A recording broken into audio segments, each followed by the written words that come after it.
I like to start this out by saying that one of the very few areas of bipartisan agreement in Washington is over the issue of job creation, and that is that small businesses are supposedly the engine of job creation. The only issue with that is that it's wrong, and it's wrong for at least two reasons. The first of which is that those who have looked closely at this can see that it isn't really so much the size of the business that matters, it's the age of the business that matters. It's where it is in its life cycle.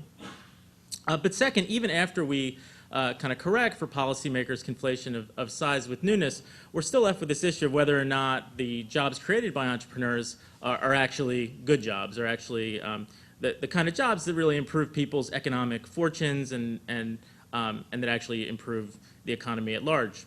And so the question that I asked with a colleague of mine, Phil Fan, is what exactly do we know about the quality of these jobs that are created by entrepreneurs? And we try to draw on some theory and some existing research to get a sense of what the drivers and deterrents are of job quality in these new businesses. And we end up defining job quality, at least to start with, very narrowly in economic terms. And we look for what we think of as what distinguishes a real job, which is whether or not it offers healthcare benefits and retirement benefits.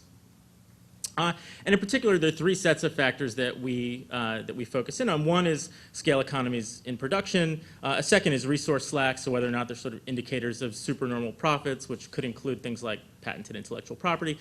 And then the third bit that we look at is what we think of as institutional pressures, which is something that might be a little obtuse to the sort of economics-oriented group that we probably all are. And so to give you a sense of what that is, we know that public policy in the U.S. actually favors the employment relationship as the primary conduit through which people are supposed to be receiving their health care benefits and their health care coverage and their retirement coverage, at least for those under the age of 65. And so we were thinking then that emerging businesses that actually serve government clients, whether they be local, state, or federal, they should be more willing to kind of comply with normative pressures, right, because they're being exposed to these regulators, and so maybe they'll be more likely to promote social welfare by actually providing jobs of high quality.